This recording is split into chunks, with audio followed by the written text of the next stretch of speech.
Alright everyone, welcome back to I Think My Grandfather Might Be a Serial Killer. I know the last part was a bit on the short side, but it was kind of a bridge between the normal and the very, very strange that starts coming out in this episode. I hope you all enjoy. Like I was telling you outside, I first ran into that woman you saw me toting into the woods at a gas station in town. That was the afternoon before you got here. Bear in mind, I'm trying to focus on the past few days and wait to tell you all the rest when I can show you things as well. But there are some things I need to explain as we go, so it'll make more sense. For instance, how I can tell an outsider, that's what I call them for reasons that will be clearer in time, from a normal person. When I bit out Salk's throat, I must have swallowed close to a quart of his blood in the process. I didn't think about it at the time, but it's the best explanation I have for what happened next. I went for nearly 2 months after killing him without reading about any strange murders or having any indication that the creature I had seen was still out in the world.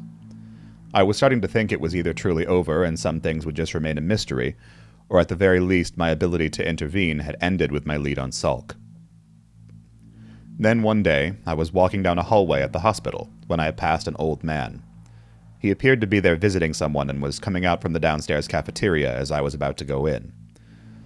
There was nothing remarkable about him at all, and as our eyes met at a distance, he gave me a polite nod and kept moving forward.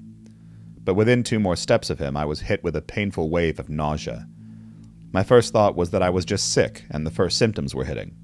But then moments later, I felt fine. And I looked to see the man had moved past me by a little more than the distance that we'd been when I first felt sick. I pondered it for a moment and decided to follow him. He had meandered into the nearby gift shop to peruse the handful of magazines and crossword puzzle books on offer, amid the stuffed animals and overpriced snacks. I waited a few seconds, then entered behind him. Careful to stay out of his line of sight, I edged closer. Again, when I got within about 5 feet of him, I was struck with nausea. Not nearly as strong this time, but very distinct and unpleasant. I tested it several times, moving back and forth out of the invisible demarcation between well and unwell. It was as regular and reliable as flipping a switch. Something in Salk's blood had stayed with me, and become a huge asset in my work. Whenever I get close to one of these things, these outsiders, I feel that same familiar, sick feeling. The range varies, but it's definitely grown over time to an average of about 20 feet. The first time is always bad, though I've grown accustomed to it enough that it isn't incapacitating. After the first time I make contact with one of them, from then on it is much weaker, though it never goes away entirely. And the feeling is unique to that particular outsider. Every first encounter with a new one is always strong. So, going back to the other day when I encountered the woman, I was picking up some candy in the gas station, debating on whether or not I wanted to just eat junk food that night or actually get some kind of substantial dinner, and the woman walked past me on the next aisle over. I knew right away what the feeling I got was, and the store was empty enough it was easy to tell where it was coming from. Of course, I didn't react in any way. I've been doing this for a long time, and I learned years ago to be careful to never tip your hand to one of them. Surprise is one of the few advantages we have, so it can never be squandered. Instead, I waited and listened. When she went up to the counter to pay for some kind of soft drink and chips, I heard the conversation between her and the cashier. They knew each other, apparently went to church together. That meant she was local, so she would be easier to find later. As I pretended to look at a bag of chocolate-covered peanuts, I looked out the window to the only other customer car in the parking lot. It was a gold-colored sedan with some kind of back window decal I couldn't make out from the angle. I waited, hearing the cashier call the woman Susie, as she said goodbye. Putting down the candy, I picked up another brand and made a show of studying the nutritional information on the back, which was a horror in and of itself. Susie was slowly pulling away, but when she finally did, I saw 2 more things. The window decal was for Mid Creek Community College, which was only 20 miles away from here, and she had an educator tag on her car. Smartphones, as disturbing as they can be in some regards, are wonderful tools for the things I do. Obviously, any internet research or phone calls I make in connection with hunting is done in what they call burner phones, but they've come a long way, haven't they? Before I left the gas station, I had already found her, picture and all, Susan Avaretti, Associate Professor of Economics at Mid Creek Community College. A couple more searches and I had her home address. When I went out last night, I went to her house first, but no one was there. Next, I drove by the college, but there was no sign of her car there either. Then, as I was coming back through town, I saw the gold sedan at that late-night diner near the interstate. Slowing down, I could see her inside at a booth, eating some kind of waffle as she sat by herself. This is the hardest part, Jason.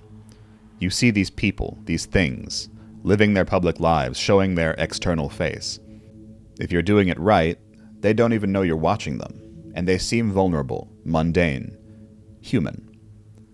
It is easy to forget that the woman sitting alone in the dingy diner, morosely gnawing on a waffle late at night, she isn't really a person. Not entirely. At best, that's only part of the truth. And the other part, well, believe me, if you ever let yourself forget the other part, you're liable to wind up dead. So you have to close yourself off from feeling sorry for them, or seeing mercy as some kind of virtue. That kind of thinking almost killed me twice early on in all of this, and while it's the hardest lesson to learn, it's also one of the most important. I parked across the road from the diner in the shadow of a rundown pawn shop that had gone belly up years earlier from the look of it.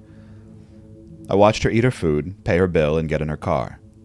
I followed her, and soon it was clear she was most likely going home based on her route. It was an educated guess, but worth the risk to get the jump on her. I turned off to take a different, slower route, making up the time and distance with speed, and getting to her house 3 minutes before she did. From all signs, she lived alone, and I had unscrewed her porch light before she pulled up. As she was reaching into her purse for her house keys, I stepped out, slamming the syringe into her neck, and pushing in the mixture it contained, all within a couple seconds. She made a small noise of surprise and flailed around for a couple seconds, but she was already lost. The cocktail I give them contains a mixture of sedative and paralytic, and for the most part, they're on the ground within 10 seconds. The trick is managing the dosage and judging how much time you have. The right dose is enough to put a normal person in a coma or respiratory failure, but an outsider will push through it and come to in around an hour. As much as they share human frailties when you catch them by surprise, if you aren't done moving them and dealing with them before the time runs out, you better be ready with another dose or you'll have a major problem. But with her, everything went smoothly enough. I loaded her into the back of my SUV, brought her back here, and I had her in the woods all within 45 minutes, and then I just had to finish her off. I know that sounds cold. It felt very cold to me the first few times I thought about it in those terms, but when you see the things they do, it's not all brutal killings like Salk would do. Many of them are far more clever and insidious. When you face the realities of that kind of evil, your sensibilities start to change quite a bit. Your willingness to do harm, your tolerance for cruelty. It slowly becomes palatable. At the best and worst of times, it becomes righteous. And that's one of the dangers, too. You have to understand these things to kill them, but you have to keep yourself separate, too.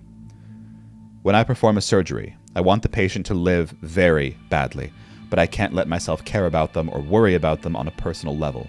That emotion would get in the way, making me hesitate or make a mistake. It's the same thing with this. You cannot do this out of a sense of revenge, and you can't let yourself become like the thing you're hunting. In any case, the best and cleanest way to kill an outsider is to destroy what I call the seed. All of them, when they're alive and for a short while after they're dead, have this small, black, well, it looks like a pebble, usually. It's tucked just beneath the left hippocampus most of the time. The hippocampus, as you may know, is part of the temporal lobe of the brain, and it's tied to creating memories as well as complex emotions. I have a theory that's why the seed is so close by. It makes it easier for it to influence the outsider's perceptions and reactions to things. And that's also why when the pretense is not needed, such as when I was in Salk's closet or when he had me tied up, they're quick to revert to an almost emotionless default state. But we can talk more about that later. For now, back to the point. If you drill into the left side of the skull, just in front of and about halfway up the height of the ear, you'll often hit the seed.